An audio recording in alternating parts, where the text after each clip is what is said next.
Muy bien.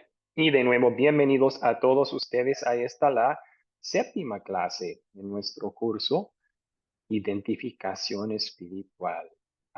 Hemos estado estudiando doctrinas individuas y comparando lo que la Biblia dice con lo que las denominaciones diferentes enseñan en cuanto a esa doctrina. Ahora vamos a tomar dos clases para explicar algunas otras diferencias que hay entre lo que la Iglesia Luterana y la Católica enseñan. Y la siguiente clase es otras diferencias entre la Iglesia Luterana y muchas iglesias protestantes. Entonces, para hoy veremos las diferencias con la Iglesia Católica, otras aparte de los que han mencionado ya. Entonces vamos a comenzar con una oración pidiendo que Dios bendiga nuestro tiempo juntos. Oremos. Querido Padre Celestial, la vida perfecta y la muerte inocente de nuestro Señor y Salvador Jesucristo ganó la salvación del mundo. A través del don de la fe, esta salvación se convierte en nuestra, plena y libremente, lo que nos permite servirte no por un sentido de obligación forzada o incluso miedo, sino como una expresión de nuestro amor y gratitud. Gracias por este gran privilegio. En el nombre de Jesús oramos. Amén. Muy bien, entonces tenemos tres objetivos para nuestro tiempo juntos. Son muy semejantes. Vamos a comparar lo que la Biblia dice y la Iglesia Católica dice en cuanto a tres temas: la Virgen María, el purgatorio y también la confesión. La confesión. Pero antes de hacer eso, vamos a repasar las preguntas de tarea que puse en el grupo chat de WhatsApp. Entonces, me pueden ayudar a contestar las siguientes preguntas del video que miraron. ¿Qué aprendieron sobre esto? ¿Cuáles son las enseñanzas que la Iglesia Católica Romana tiene en común con la Iglesia Luterana y la mayoría de las iglesias protestantes también? ¿Qué enseñanzas tiene la Iglesia Católica en común con la mayoría de las otras iglesias cristianas?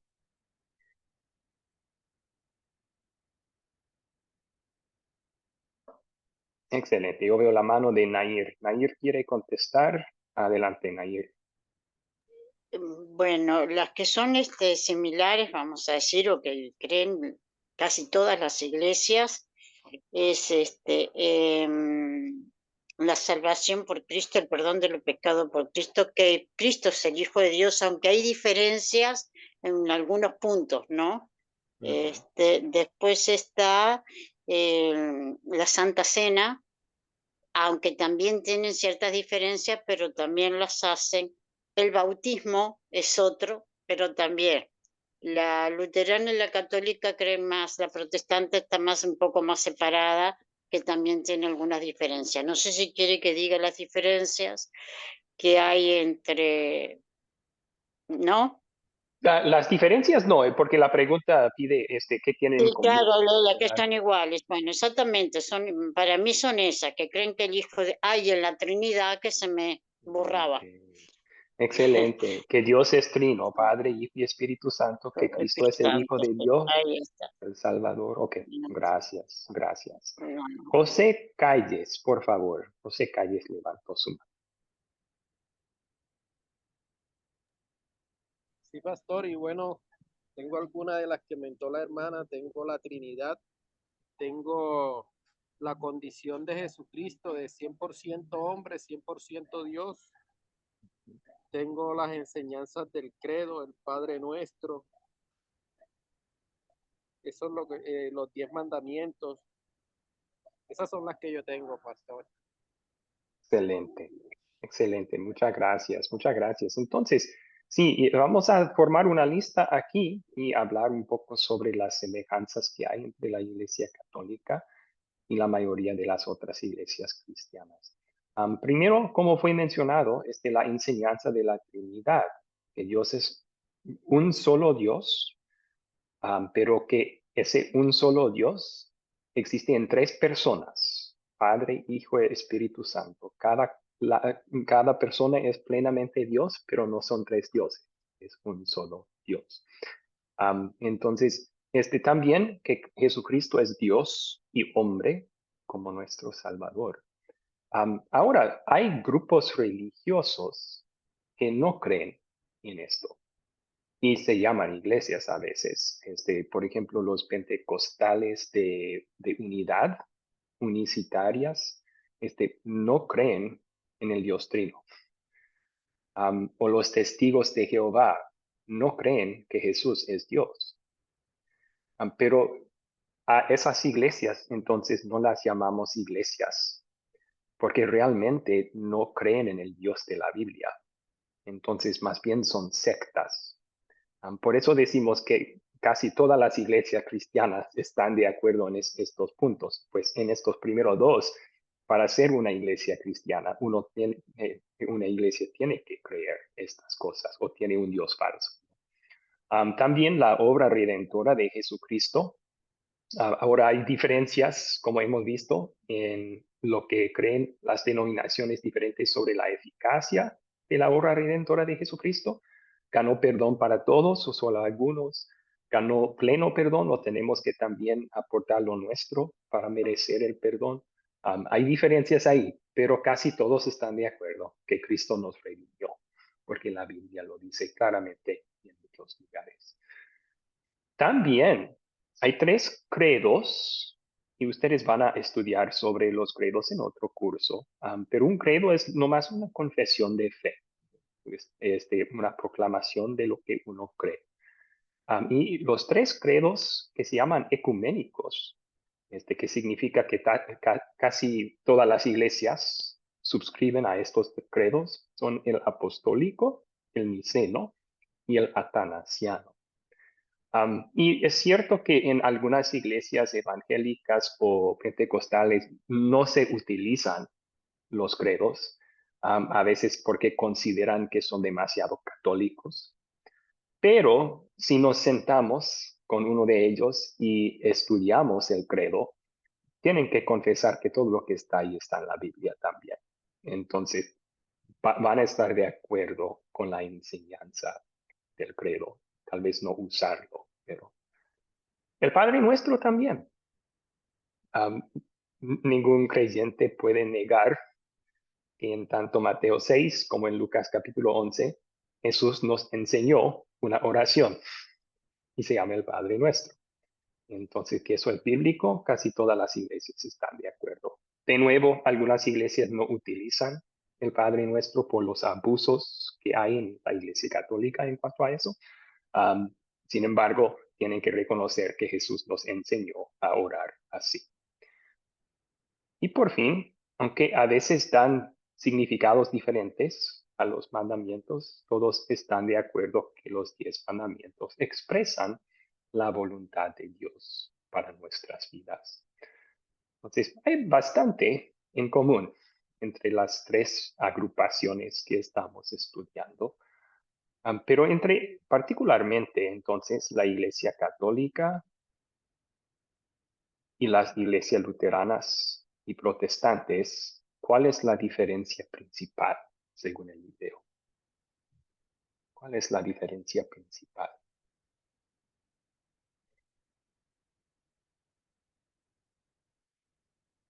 ¿Qué aprendieron en el video sobre eso?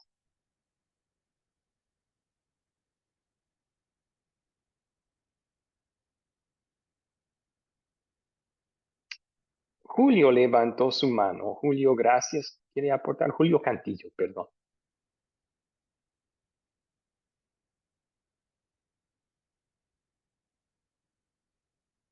Solo hace falta prender el micrófono, Julio.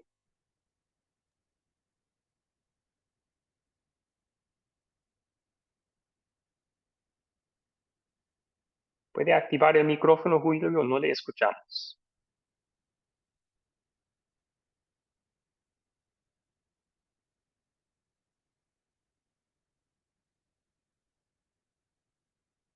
No le podemos escuchar todavía. A lo mejor está con problemas de audio, Julio. Vamos a volver a usted o si no puede aportar en el chat también. Zoraida levantó su mano. Ahora sí, Julio, ahora sí. Ujú. Sí, ok, Adelante. bien. Bueno, hablando de las Aló, diferencias,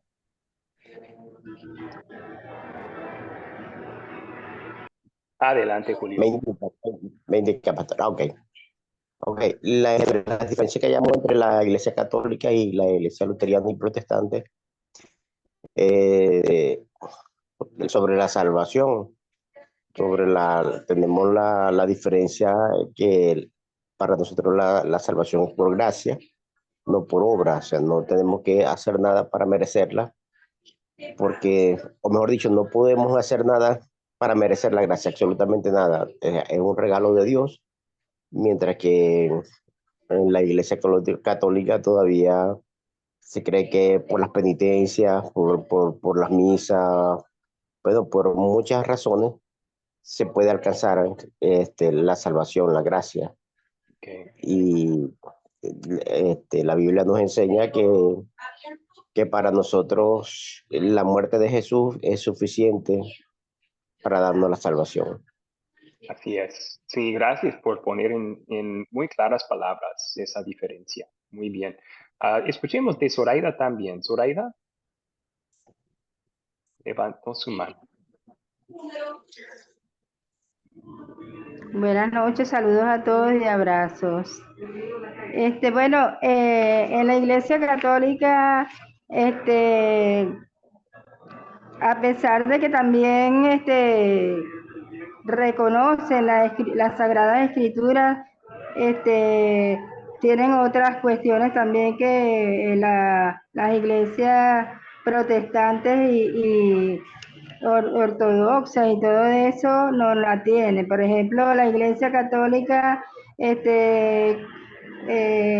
tiene la autoridad papal con la cual los luteranos no estaban de acuerdo, las sagradas escrituras, el purgatorio, los sacramentos y la creencia de la concepción de la Virgen María, la creencia en los santos, los protestantes y bueno, la parte luterana no, porque la parte luterana afirma el valor único de las escrituras y la supremacía de la fe en nuestro Señor y Salvador Jesucristo. Bueno, las protestantes también creen mucho en nuestro Señor y Salvador Jesucristo. Esa es una de las semejanzas, no es diferencia. Ok, ok. Muchas gracias. Gracias por el aporte. Sí, o sea, hay muchas diferencias, pero usted mencionó uno que causa las otras diferencias y es que tienen no solamente la Biblia como fuente de verdad y autoridad espiritual, Ajá. también tienen la sagrada tradición como una autoridad y ahí entraron muchas diferencias, muchas creencias falsas a lo largo de los años. Bueno, vamos a resumir entonces, ¿cuál es la diferencia principal? En realidad se puede decir que hay dos, y las dos causan todas las otras diferencias. Primero, la diferencia principal es cómo somos salvos, o sea, la justificación, vimos en esa clase, ¿no? Que en la Iglesia Católica dicen que Jesús ganó la salvación, pero tenemos que merecerla con nuestras obras. Y en la clase vimos versículos bíblicos que respaldan que no es así, que más bien en las iglesias luteranas y protestantes creemos que Jesús ganó la salvación y la regala por medio de la fe en él. Entonces, no es por obras para que nadie se gloríe, como dice el versículo bíblico.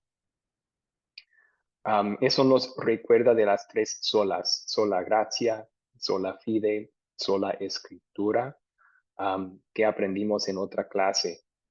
¿Es por gracia sola que somos salvos? ¿Es por medio de la fe sola que somos salvos? Y solamente la Biblia es la norma para nuestra fe y nuestras vidas, no la Biblia y la sagrada tradición. Y veremos, esa es la raíz de muchas diferencias entre nosotros en Academia Cristo y lo que enseña en la Iglesia Católica. ¿Cuáles son esas otras diferencias mencionadas en el video? Yo creo que Zoraida ya contestó esta pregunta, mencionó varias diferencias, son muchas. Podríamos hacer una lista muy larga, pero nosotros vamos a enfocarnos sobre todo en la Virgen María. Ellos también tienen los santos como otros mediadores, que uno tiene que ir por medio de ellos para alcanzar a Cristo, para alcanzar a Dios Padre. También la confesión y penitencia. Vamos a ver que hay diferencias entre lo que la Iglesia Católica cree y lo que la Biblia dice en cuanto a eso. El purgatorio y misas por los muertos, reliquias, peregrinaciones, indulgencias, etc. Entonces, todo esto está muy relacionado con, primero, su forma diferente de interpretar las escrituras, utilizando dos fuentes de verdad, la Biblia y la Sagrada Tradición, considerándolas iguales en autoridad. O sea, no hay nada en la Biblia que diga que debemos ir a visitar o venerar reliquias o que podemos vender hojas de papel que dan perdón. Eso todo se desarrolló como parte de su tradición. Así que para un católico no le molesta para nada que no está en la Biblia, porque la tradición de la iglesia, la tradición viva de la iglesia, es también una fuente de verdad para ellos. También pueden ver que todos estos se relacionan con la salvación por obras. O sea, ¿por qué hacer una misa por los muertos? Para sacarles del purgatorio más rápido. Nuestra obra puede ayudar a esa persona. Obras como hacer peregrinaciones, eso me va a ganar favor con Dios. Entonces, también tiene que ver con la salvación por obras. Bueno, ya estudiaremos eso un poco más. Ya me adelanté. Se me olvidó que había otra pregunta. ¿Qué tienen en común estas diferencias? Aquí está la respuesta que acabo de dar. Todas estas diferencias se deben a dos cosas. Primero, su forma de interpretar. Tienen dos fuentes de verdad, la Biblia y la tradición. También la salvación por obras. Todas esas diferencias están relacionadas con esos dos puntos. Ok, lo siento. ¿Cuáles son sus preguntas sobre esa sección?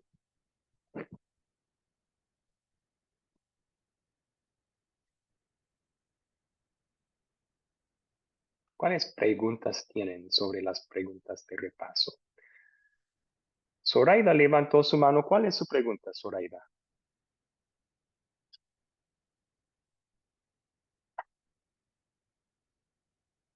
Hace falta activar el micrófono. Sí, en la palabra de Dios, en la Biblia, solo aparece la oración de que nuestro Señor Jesucristo nos dejó, que es el Padre Nuestro. Lo demás es creado por la Iglesia Católica, y las creencias de la Iglesia Católica están relativamente relacionadas con la palabra, pero más que todo es unas cuestiones ya hechas o creadas a través del concilio, del Vaticano y todas esas cosas. ¿Qué opinión le merece eso? Y la explicación, bueno, permítame la explicación. Ok. Muy bien. ¿Alguien más tiene preguntas sobre lo que vimos en la sección de repaso? ¿Alguna pregunta?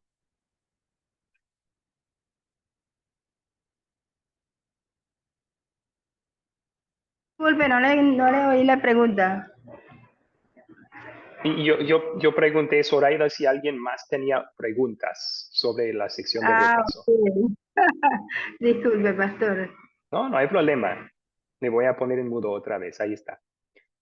Ok. ¿Alguien más tiene preguntas? Going once, going twice. Ya, ok, vamos a continuar entonces. Y vamos a estudiar estos temas uno por uno. la Virgen María primero y luego el purgatorio y luego la confesión por último. Primero miremos lo que la Biblia dice y luego lo comparamos con lo que la Iglesia Católica enseña. Y vamos a comenzar con la Virgen. Hallamos mucha información sobre María en Lucas 1, 26 al 56. Por ejemplo, encontramos que ella es bendita entre las mujeres. Esas palabras se utilizan para describir a María. También el ángel dice que ella halló gracia delante de Dios. Gracia, recuerden, es el amor no merecido de parte de Dios. Entonces, la Biblia dice que era un favor no merecido, que ella era la madre de nuestro Salvador. Por esa razón era bienaventurada, bendecida por Dios con ese honor. Bueno, también dice la Biblia que siendo virgen, ella concibió al Hijo de Dios por obra del Espíritu Santo. Eso sí es bíblico. Que no conoció varón, ella concibió de forma milagrosa por obra del Espíritu Santo. Y por eso su hijo nació sin pecado, ¿verdad? Ella es un buen ejemplo de fe. O sea, parece que ella era joven y escuchar que vas a milagrosamente concebir por obra del Espíritu Santo, uno podría tener muchas preguntas, cuestionar la voluntad de Dios. Ella no. Ella dijo, yo soy la sierva del Señor, que se haga conmigo como Él quiera. Ese es buen ejemplo de fe, de someternos a la voluntad de Dios. También tenemos una confesión de su propia boca que ella necesitaba un Salvador. En el versículo 47, ella canta y en esa canción, ella llama a Dios su Salvador. Ahora, ¿quién necesita un Salvador? Un pecador. Entonces ahí tenemos una confesión de su propia boca que ella era pecadora y necesitaba un Salvador. Pero era creyente en su Hijo como su Salvador, entonces fue salva y perdonada por la fe. Bueno, sobre orar a la Virgen o los santos, ¿qué dice la Biblia? ¿Alguien puede leer ese versículo que está en la pantalla? Primera de Timoteo 2, 5, 6.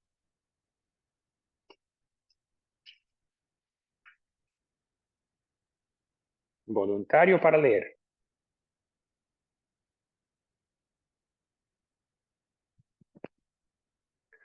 No todos a la vez. Ángel, gracias Ángel. ¿Puede leer el versículo que está al pie de la pantalla? Amén. La Virgen María enseña la Biblia. Lucas 1:26. 56. Perdón, al pie de la pantalla. Primera de Timoteo 2, 5 y 6. Perdóname. Porque hay un solo Dios y un solo mediador entre Dios y los hombres, que es Jesucristo hombre, el cual se dio a sí mismo en rescate por todos. Primera Timoteo 2, 5 al 6. Perfecto, perfecto. Entonces ahí está claramente que no necesitamos otro mediador y tampoco debemos tratar de usar otro mediador. O sea, la Biblia enseña que Cristo nos abrió pleno acceso al Dios el Padre en oración. Entonces, no hay necesidad. Jesús es suficiente. Él es el camino al Padre. Él es suficiente. Pero también está diciendo aquí que no debemos tratar de usar otro mediador. Si estamos haciendo eso, es en realidad una forma de idolatría, porque estamos quitando algo de la gloria que pertenece a Jesús y poniéndola en otra persona, pensando que, confiando que puede ayudarnos espiritualmente. Entonces, eso es lo que un breve resumen de lo que la Biblia dice sobre la Virgen María y si debemos orar a ella. Ahora, ¿qué enseña la Iglesia Católica sobre la Virgen María. Por cierto, si alguien quiere verificar todo esto, estas son citas del Catecismo de la Iglesia Católica y siempre viene con una referencia. Ustedes pueden pueden encontrar este catecismo y pueden buscar la referencia si dudan lo que pongo aquí. En la Iglesia Católica enseñan que ella nació sin pecado y que ella nunca pecó tampoco. Así que era santa. No creemos en la Academia de Cristo que sea así porque ella llamó a Jesús su Salvador. Un Salvador tiene necesidad de ser salvado de algo. Si no fuera pecadora ella, no necesitaba salvar.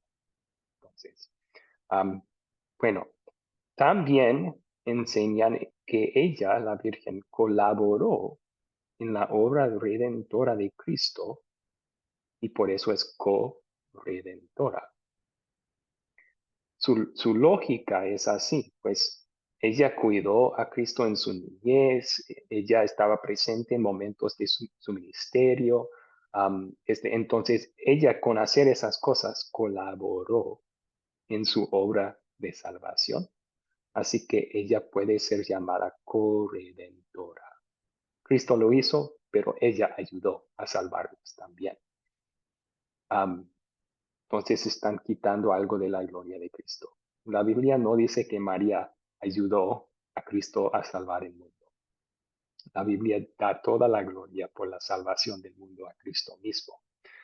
Entonces, por esa razón, no creemos que sea bíblico eso tampoco.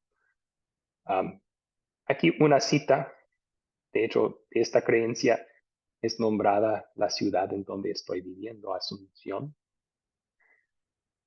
Ellos hablan de su asunción de María al cielo, diciendo que ya desde ahí ella está intercediendo por nosotros diariamente.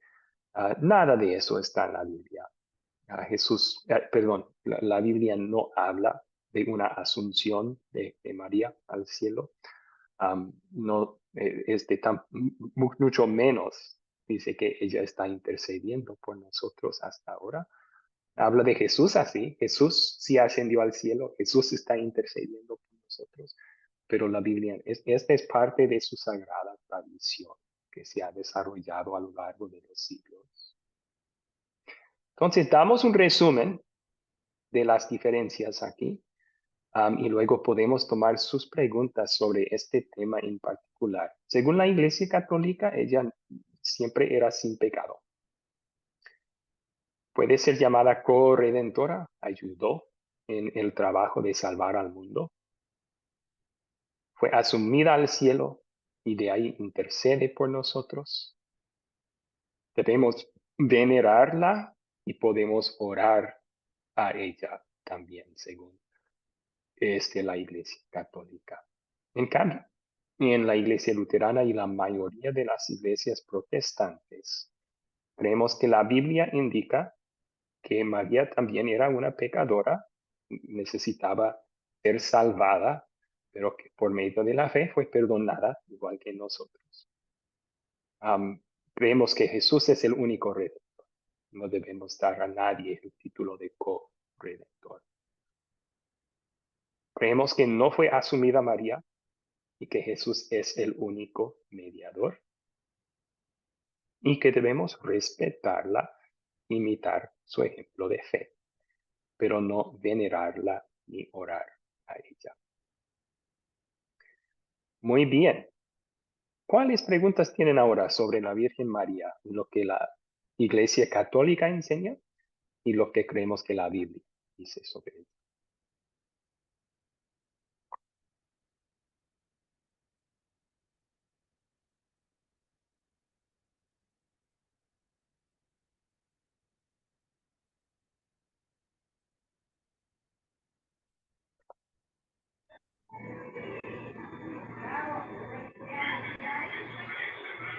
¿Tiene preguntas, Zoraida?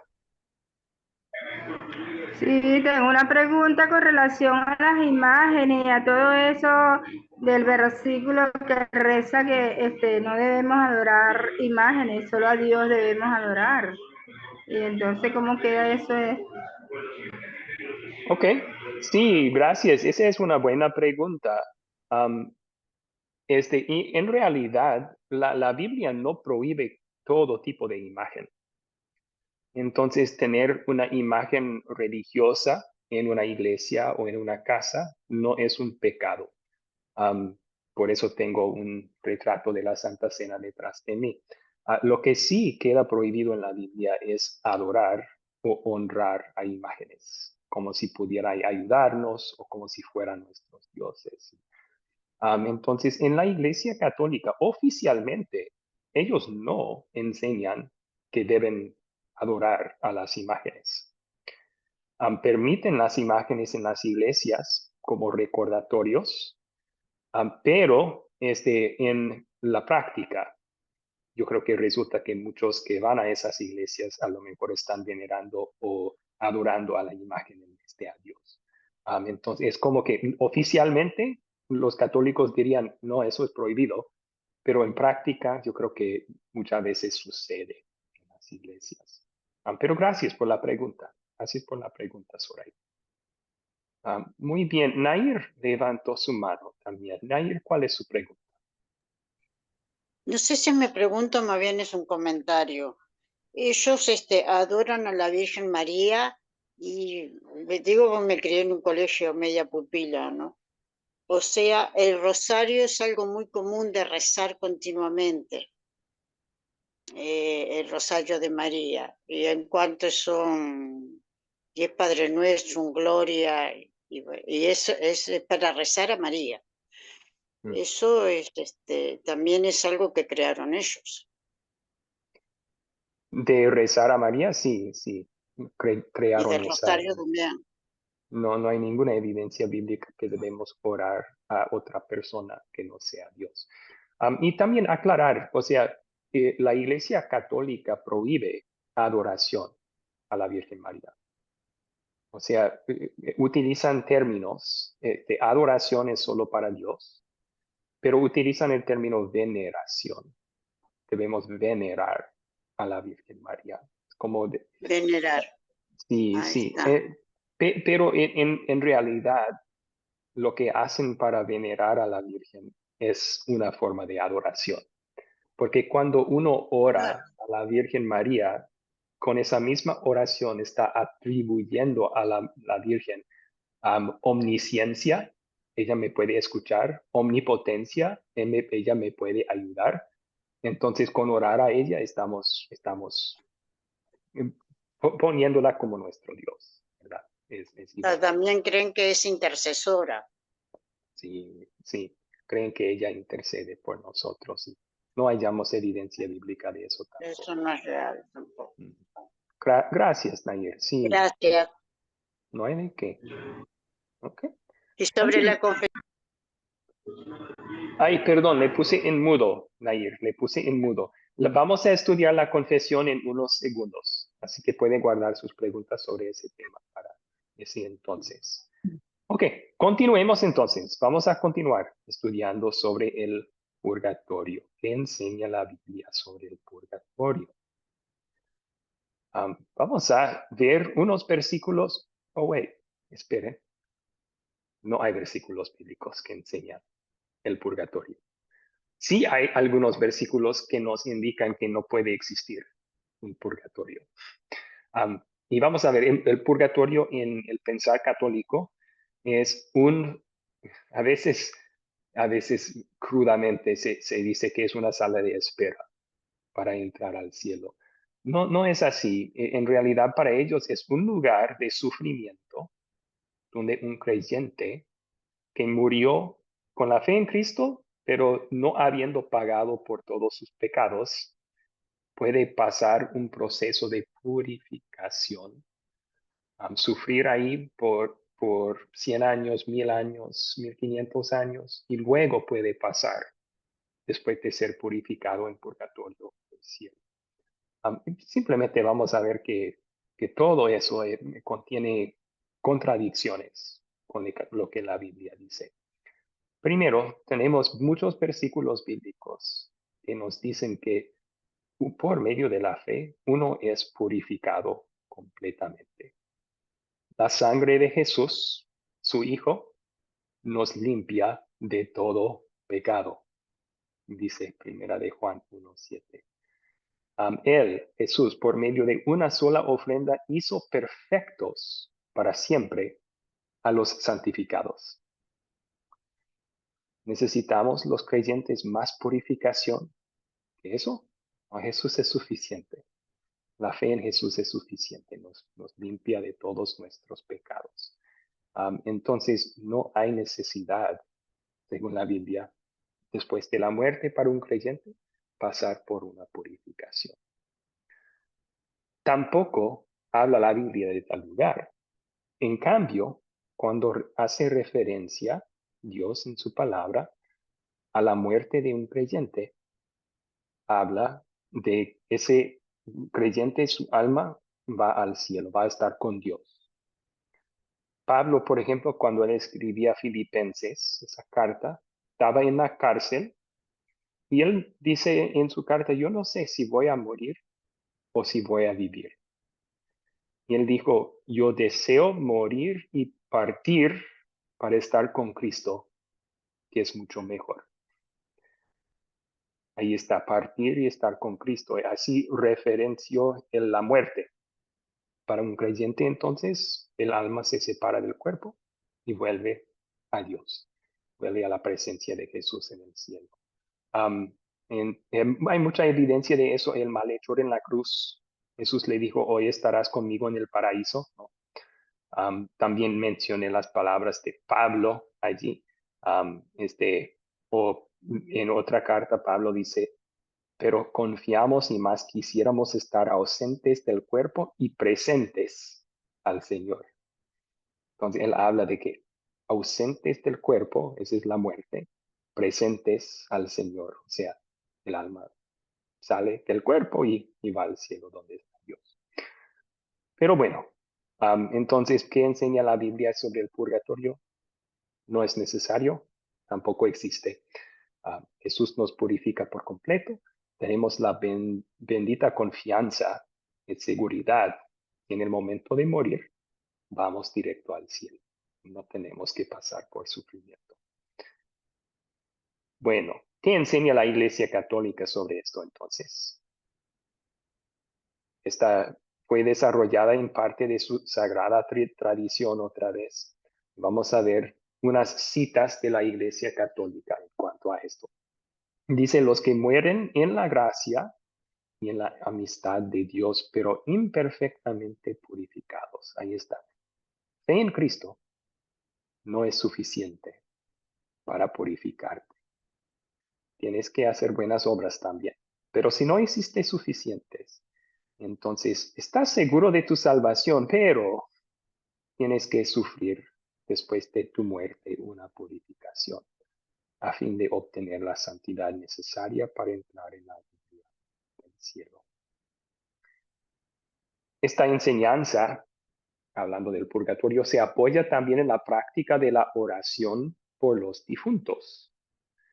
Desde los primeros tiempos, la Iglesia ha honrado la memoria de los difuntos y ha ofrecido sufragios en su favor, en particular el sacrificio eucarístico, para que una vez purificados puedan llegar a la visión beatífica de Dios.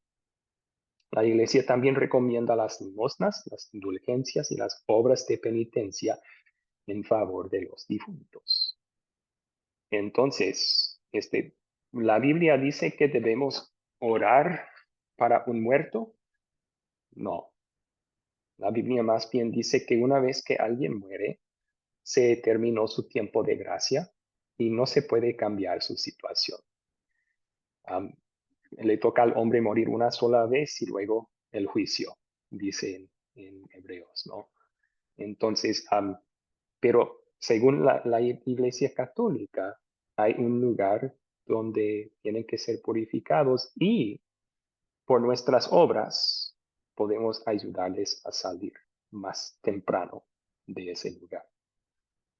Entonces, si yo doy limosnas y compro indulgencias, hago obras de penitencia, Si yo pago al sacerdote para que él haga una misa por mi ser querido muerto, todo eso va ayudando a que su purificación sea más rápida, para que pueda salir del purgatorio más antes.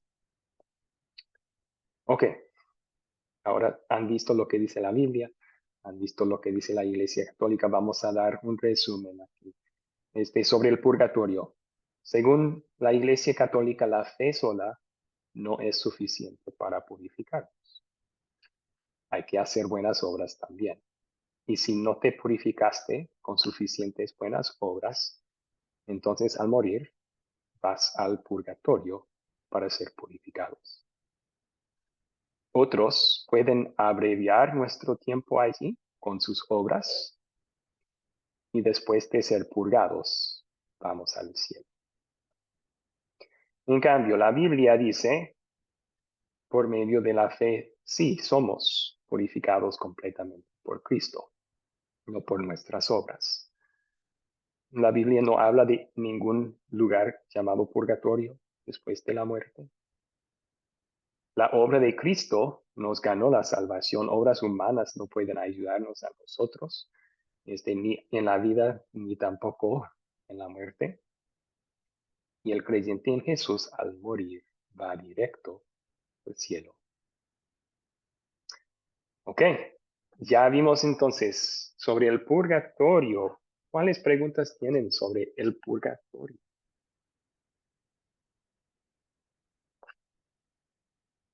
Y lo que la Biblia enseña sobre ese tema.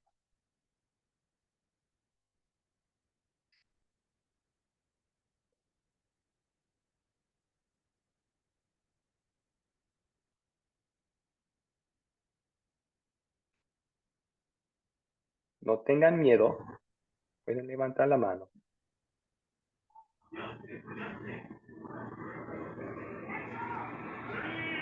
Parece que Zoraida tiene otra pregunta. ¿Cuál es su pregunta, Zoraida?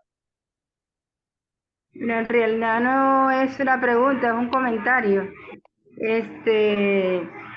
Se supone, ¿verdad?, que para nosotros los cristianos el purgatorio no existe, porque esa es una cuestión de la Iglesia Católica. Nosotros, cuando nuestro Señor y Salvador Jesucristo murió en la cruz del Calvario y resucitó, ya nuestros pecados fueron perdonados y por la gracia de Dios y misericordia de Dios nosotros somos salvos y no tenemos ningún tipo de cuestión así que tengamos que pagar, porque ya nuestro Señor y Salvador Jesucristo pagó en la cruz del Calvario todos los pecados que el mundo tenía y nos dio salvación y vida eterna. O sea que esa cosa de la Sí. Iglesia Católica, la verdad que no sé, yo no la comparto mucho, pues, todo ese poco de cosas de la Iglesia Católica.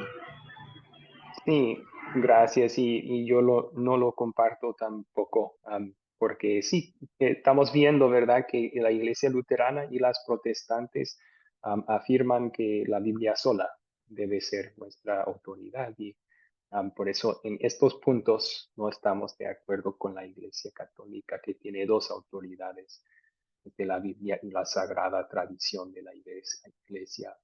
Nair tiene una pregunta. Ella dice, ¿dónde se encuentra el purgatorio? Bueno, no existe. Así que se encuentra en la doctrina católica, pero no en la realidad. Pero si su pregunta es, ¿dónde creen ellos que exista? No estoy seguro. No estoy seguro sobre eso. No he profundizado ese tema en la doctrina católica para tener una respuesta para eso. ¿Okay? Elizabeth levantó su mano. ¿Cuál es su pregunta, Elizabeth? En definitiva, el purgatorio no existe y después de la muerte lo que sigue eso es el juicio con Dios y ya está. O sea, una vez que cerramos nuestros ojos, ahí sigue el juicio con el Señor. O sea, No hay sí, o sea, en el sentido de que una vez que alguien muere, si es creyente, su alma va al cielo. si es incrédulo, su alma va al infierno y eso no va Y a cambiar, ¿verdad? claro, ya Entonces, está, no, no, sí, es claro, no hay como un juicio individual. Entonces, el hombre. exactamente, claro, en eso creo, cerrar el ojo acá y abrir allá con el Señor para gloria y honra, Sí, y el que no, bueno, que el Señor tenga, es cierto, pero no, no, el purgatorio no, aun cuando yo no era cristiana, nunca pude creer que existía un medio camino. sí. Es, pero bueno, bien, Sí, y lo interesante es que hablando con católicos sobre esto y leyendo lo que escriben sobre esto, también en su catecismo, ellos encuentran mucho consuelo en la enseñanza del purgatorio. Y yo digo, ¿cómo pueden encontrar consuelo en que después de tu muerte podrías pasar 10,000 años sufriendo en llamas antes de ir al cielo? Pero para ellos es el consuelo porque pues si la salvación depende de mis obras, mi salvación está en duda. Si no fuera por un lugar donde puedo pagar por las obras que no hice y luego entrar al cielo. Entonces les quita esa duda. ¿Voy a ir al cielo o no? Porque si depende de mis obras, no, el purgatorio es tu segunda oportunidad, por decir. Entonces, ellos encuentran consuelo en esa enseñanza. Y hablando con otros católicos sobre este tema, es importante reconocer eso para hablar del tema con franqueza, pero también con amor. Ángel levantó su mano. ¿Cuál es su pregunta? Sí, buenas noches. Yo tengo entendido que los judíos tienen algo parecido al purgatorio. ¿Qué tan cierto es eso? ¿Perdón? Yo tengo entendido que los judíos ortodoxos, ellos tienen algo parecido al purgatorio. Ellos tienen algo, una doctrina o algo que se parece al purgatorio, que ellos pasan por un sitio. ¿Qué tan cierto es eso? Bueno, no estoy seguro que, o sea, la teología judía, no soy muy estudiado en eso. Am, no hay referencia a eso en el Antiguo Testamento, que sepa yo. Entonces, no tendrían una base bíblica para creer que hay un lugar así, pero puede ser que han desarrollado los judíos una tradición de algo así. Le voy a dar la tarea a Julio, ay, perdón, Ángel, le voy a dar la tarea de investigar eso. Y si encuentra información, me lo pasa, por favor. Así vamos aprendiendo juntos. ¿Está bien? Muy bien. Sí, correcto. Estaremos Oh, buscando información sobre eso. por favor, quiero crecer también en mi conocimiento. Excelente. Ok, con eso. Muy bien. Tenemos un tema más. Luego podemos terminar la clase. La confesión. ¿Qué enseña la Biblia sobre la confesión? La Biblia dice que podemos confesar nuestros pecados directamente a Dios. Tenemos dos versículos que nos aseguran de eso.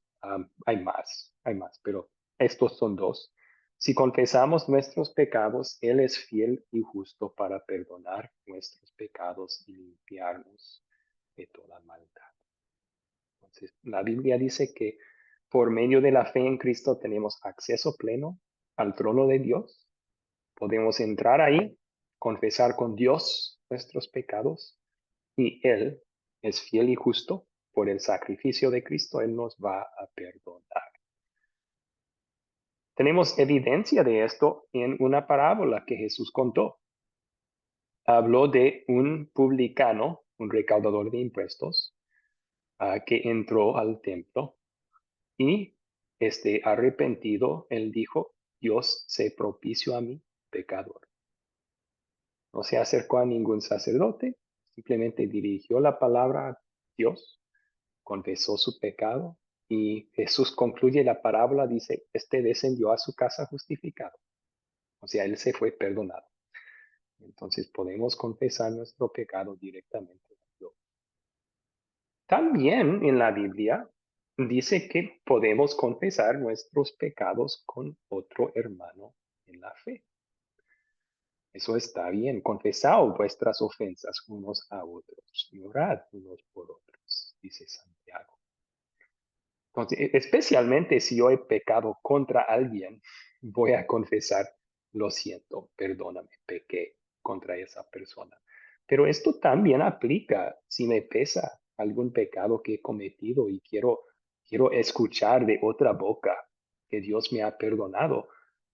Puedo ir con un hermano en la fe en quien confío, tiene mi confianza y confesar, yo pequé de esta forma. Y mi hermano en la fe puede decir, Dios te ha perdonado en Cristo ese pecado. Está bien eso. Y van a aprender sobre eso en otro curso.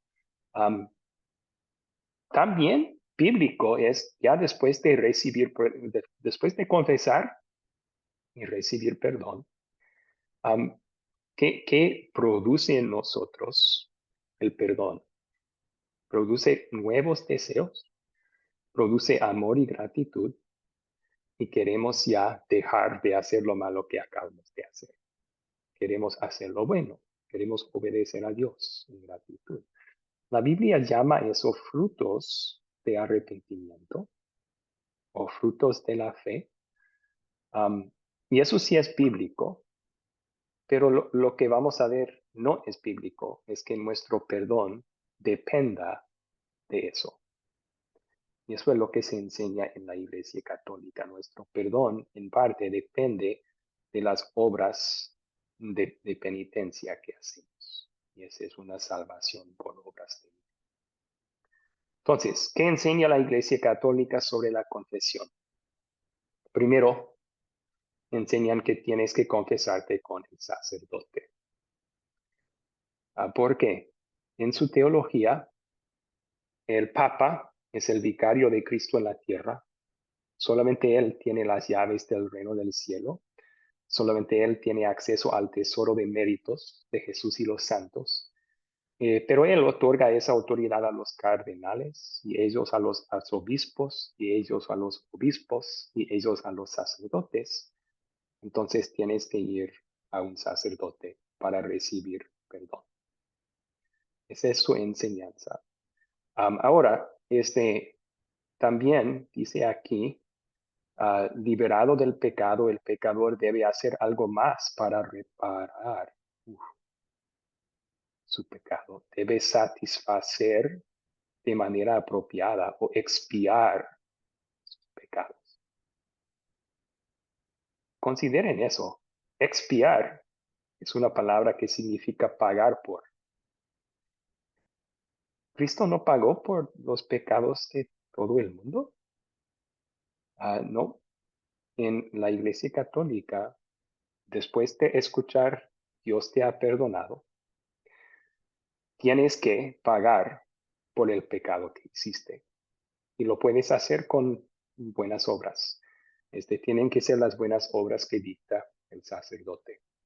A veces eso consiste en rezar o recitar un credo. También puede ser una ofrenda o en obras de misericordia, servicios al prójimo. Tú con tus obras pagas por el pecado que hiciste. Cristo pagó por parte, pero tú tienes que pagar también. Muy ligada a esto, a la salvación por obras. Entonces, comparando, la Iglesia Católica dice que nos tenemos que confesar solo con el sacerdote, que Él nos puede otorgar el perdón y que la penitencia, obras tenemos que hacer después, se llama la penitencia, tiene que satisfacer la justicia de Dios, pagar por nuestros pecados. La Biblia, en cambio, enseña que podemos confesar directamente con Dios o con cualquier otro creyente también. Que Dios nos da perdón gratuito y directo de Él. no es necesario un intermediario como un sacerdote. Y que en vez de depender nuestro perdón de las obras que hagamos después, más bien la Biblia dice que el perdón produce un cambio en nosotros y queremos dejar el pecado y hacer algo bueno en gratitud al Dios que nos ha salvado. Entonces, frutos de arrepentimiento en vez de ganar nuestra salvación son resultados de ser salvos, resultados naturales del perdón. Bien. ¿Cuáles preguntas tienen sobre este último tema de la confesión, entonces?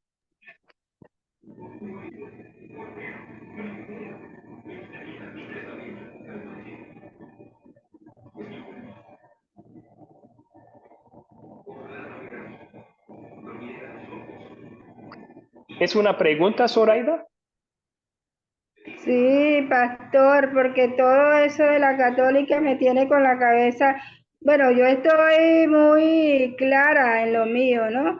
Con relación a eso, pero o sea, ¿cuál perdón? Nosotros ya al convertirnos a Cristo, ya nuestros pecados fueron perdonados. Nosotros lo que vamos a ser juzgados una vez que cometemos, nosotros somos una nueva criatura en Cristo, ¿verdad? Porque Él pagó con sangre por todos nuestros pecados y por la gracia de Dios nosotros somos salvos. O sea, no, eso de la católica a mí no me ha llamado la atención, porque Okay. verdaderamente eso es, son doctrinas que a través del concilio, del clero, de todas esas cosas de allá del Vaticano hacen, Perdone la pero yo no estoy. interrupción. Perdone la interrupción. ¿Cuál es su pregunta? Bueno, mi pregunta es esa, ¿por qué o sea, se habla de perdón y de perdón, si ya nosotros los cristianos, Jesucristo pagó por nuestros pecados y los católicos siguen hablando de perdón, de pecado y todas esas cosas? Bueno, no hay ningún problema con hablar sobre el perdón de pecados. O sea, nosotros también reconocemos, la Biblia lo enseña, que pecamos a diario. Y a diario necesitamos arrepentirnos y confesar a Dios nuestro pecado y recibir perdón de Él de nuevo. Entonces nosotros también debemos pedir perdón diariamente de nuestros pecados. La diferencia no es hablar del perdón, es más bien con quién, de quién y cómo recibimos el perdón. En la Iglesia Católica es del sacerdote y por medio de nuestras obras en parte. Y para nosotros creemos que uno puede confesar directo a Dios y recibir perdón gratuito de Él, no por obras, pero ese perdón produce un cambio en nuestra vida y queremos agradar a Dios por el perdón que nos regaló, ¿verdad? Sí.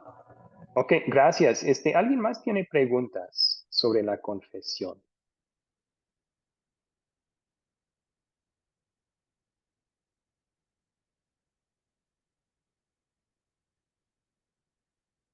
Elizabeth, ¿cuál es su pregunta? Por favor.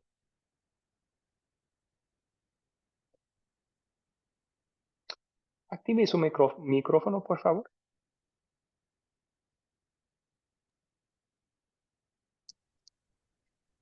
Bueno, considerando de que nosotros todavía estamos en el mundo y fallamos a diario, es decir, lo que tenemos que tener claro es que no hace falta que vayamos a a un sacerdote a decir, hoy pequé y que él me venga con que yo tenga que cumplir determinada penitencia para ser perdonado. O sea, si el Espíritu Santo que es como un árbitro en mi corazón, me hace sentir de que ahí me hace un pesar, entonces yo tengo toda la libertad de decir, Señor, perdón, perdón, y ya está, yo tengo una línea directa porque ya fue roto el velo que nos separaba. O sea, no hay más, no, nunca hubo esa necesidad. Eso es una creación de una ley que el Señor ya la extinguió.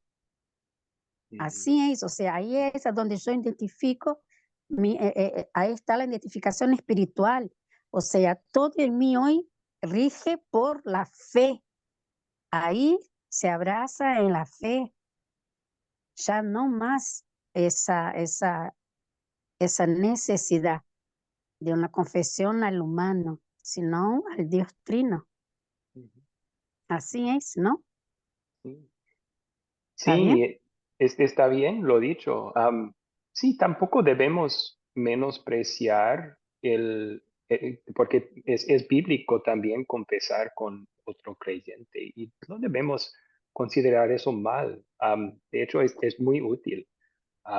Yo estoy en una red de otros pastores y nos ayudamos así. O sea, hablamos de cosas espirituales. Yo puedo confesar mis pecados con ellos y escuchar de ellos, Dios te perdonó, Cristo murió por ese pecado. Porque a veces siendo uno solo, hace falta, uno puede empezar a vivir con culpa sin darse cuenta. Sí, Entonces es bueno echar ese pecado en una conversación y escuchar de otra persona el evangelio. Entonces, claro, es bueno. pero él escucha y solamente te afianza, le afianza de que despreocupate porque el Señor ya te perdonó. No te va a Ujú. dar algo para que usted pueda obrar a fin de que, no es cierto, no te da una, vamos a llamar penitencia. Él solamente te afianza la fe de que el Señor ya te perdonó, te trae paz al corazón, Sí, te trae proclame el paz a tu evangelio, corazón. ¿verdad? Eso es la gracia, es la Sí. gracia. Ujú. Ahí está. Sí, gracias. Muy bien. Veo aporte en el chat. Am, Nair está contando un poco de su experiencia personal en hacer confesión de los 11 años. Y luego Marlene dice, o sea, si se tiene que confesar ante una persona, pero depende quién sea, si luego lo va a divulgar mejor, se lo cuento solo a Jesús. Sí, o sea, si no estoy diciendo que deben hablar con todos sobre sus pecados, no es necesario eso. Estoy hablando de un hermano en la fe que es de confianza. Espero que todos tengamos a alguien así en nuestras vidas, a alguien de la iglesia o algún otro familiar que cree igual que nosotros, y a alguien, un hermano en la fe de confianza, y uno puede hablar de estas cosas con esa persona. Dios no nos creó para estar aislados espiritualmente. Cuando la Biblia habla de la iglesia, habla de un cuerpo, cada parte conectada con las otras partes, con Cristo como la cabeza. Entonces, el cristianismo, nuestra fe, es algo que debemos vivir en comunidad. Es una bendición que Dios nos ha dado. Como hierro afila hierro, si un hermano mejora al otro, como dice el proverbio. Bueno, Nair también dice, antes no sé, ahora era obligatorio para poder tomar la comunión o Santa Cena. Yo creo que, no sé tampoco, tendría que averiguar eso, pero creo que sigue obligatorio para tomar la comunión o la Santa Cena, que tiene que confesarse con el sacerdote antes. Sí, si usted encuentra otro detalle, si encuentra que no es así, me avisa, por favor. Muy bien. Vamos a escuchar. Elizabeth, ¿tenía otra pregunta?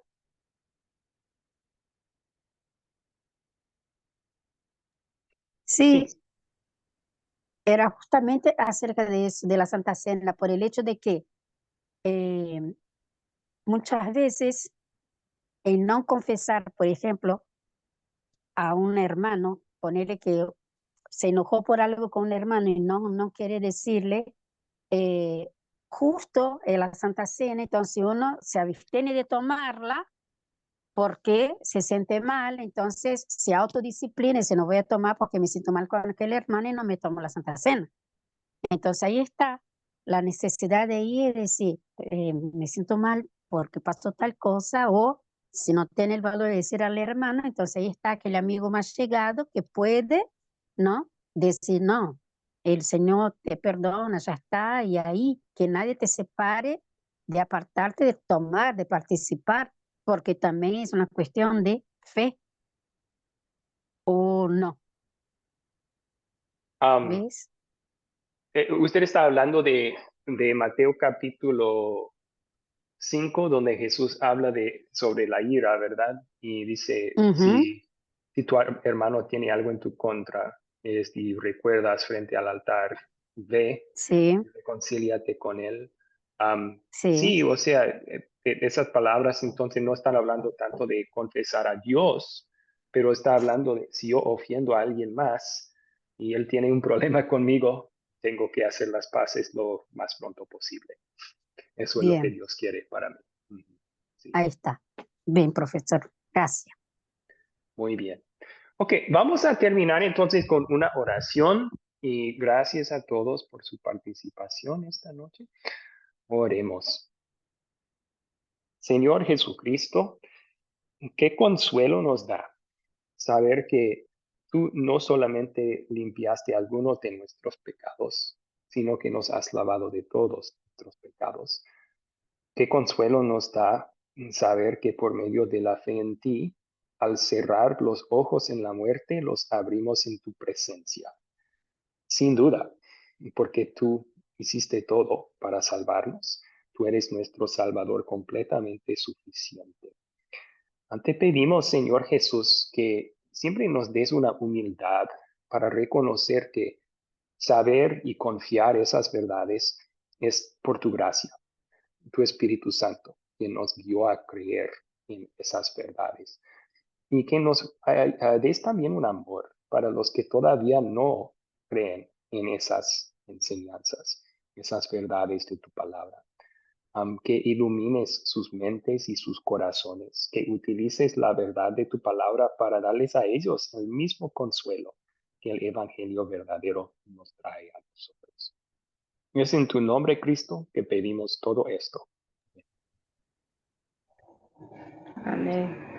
Muy bien. Ahora pueden Amén. despedirse y si alguien tiene Amén. preguntas adicionales, yo puedo.